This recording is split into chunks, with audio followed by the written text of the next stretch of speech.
Indonesia adalah negara yang kaya akan keanekaragaman hayati.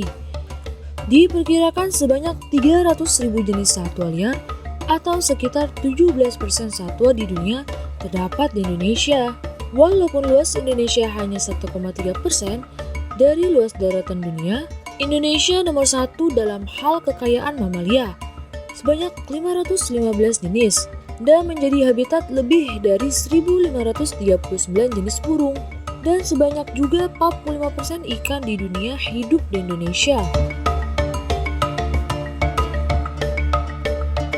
Tapi, sebelum kita lanjut ke video, kalian jangan lupa ya untuk klik tombol like, comment, share, and subscribe channel 18 News ya guys, supaya kalian gak ketinggalan informasi-informasi yang menarik dan juga yang bermanfaat pastinya. Indonesia juga menjadi habitat bagi satwa-satwa endemik atau satwa yang hanya ditemukan di Indonesia saja. Jumlah mamalia endemik Indonesia ada 259 jenis, kemudian burung 384 jenis, dan amfibi 173 jenis oleh IUCN pada tahun 2013. Keberadaan satwa endemik ini sangat penting, karena jika punah di Indonesia, maka itu artinya mereka punah juga di dunia. Meskipun kaya, namun Indonesia dikenal juga sebagai negara yang memiliki daftar panjang tentang satwa liar yang terancam punah.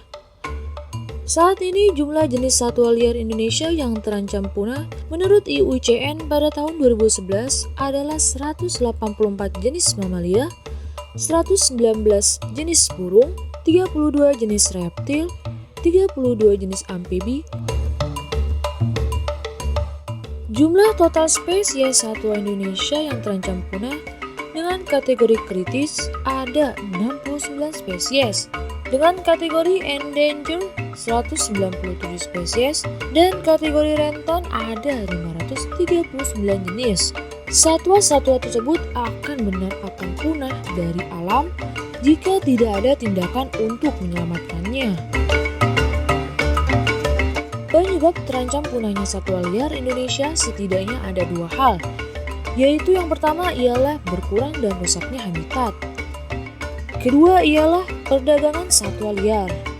Berkurangnya luas hutan menjadi faktor penting penyebab terancam punahnya satwa liar Indonesia, karena hutan menjadi habitat utama bagi satwa liar itu sendiri. Daratan Indonesia pada tahun 1950-an dilaporkan sekitar 84% berupa hutan, sekitar 162 juta ha. Namun kini pemerintah menentukan bahwa luasan hutan Indonesia sekitar 138 juta hektar. Namun berbagai pihak menyebutkan data yang berbeda bahwa luasan hutan Indonesia kini tidak lebih dari 120 juta hektar.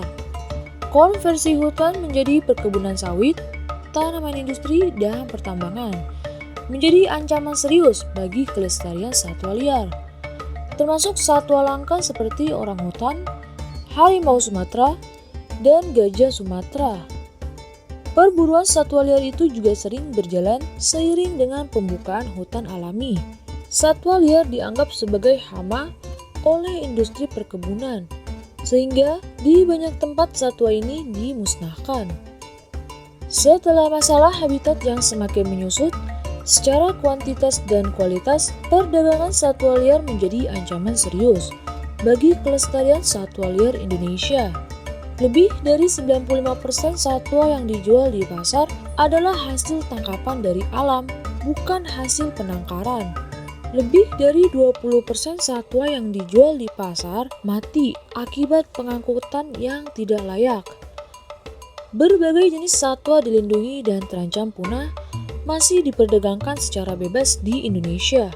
Semakin langka satwa tersebut, maka akan semakin mahal pula harganya. Sebanyak 40% satwa liar yang diperdagangkan mati akibat proses penangkapan yang menyakitkan, pengangkutan yang tidak memadai, dan kandang yang sempit, juga makanan yang kurang. Perdagangan satwa liar itu adalah kejam. Sekitar 60% mamalia yang diperdagangkan di pasar burung adalah jenis yang langka dan dilindungi oleh undang-undang. Sebanyak 70% primata dan kakatua yang dipelihara masyarakat menderita penyakit dan penyimpangan perilaku. Banyak dari penyakit yang diderita satwa itu bisa menular ke manusia. Hukum perlindungan satwa liar. Satwa liar Indonesia dalam hukum dibagi dalam dua golongan, yaitu jenis dilindungi dan jenis yang tidak dilindungi. Menurut Undang-Undang Nomor 5 Tahun 1990 tentang konservasi sumber daya alam hayati dan ekosistemnya, perdagangan satwa dilindungi adalah tindakan kriminal yang bisa diancam hukuman penjara 5 tahun dan denda 100 juta rupiah. Nah, itu tadi adalah fakta tentang satwa liar, penyebab kepunahan satwa liar, dan hukum pelindungan satwa liar. Jangan lupa untuk terus tungguin video-video terbaru dari 18 News ya guys, yang pastinya menarik, informatif, dan kekinian. See you on next video.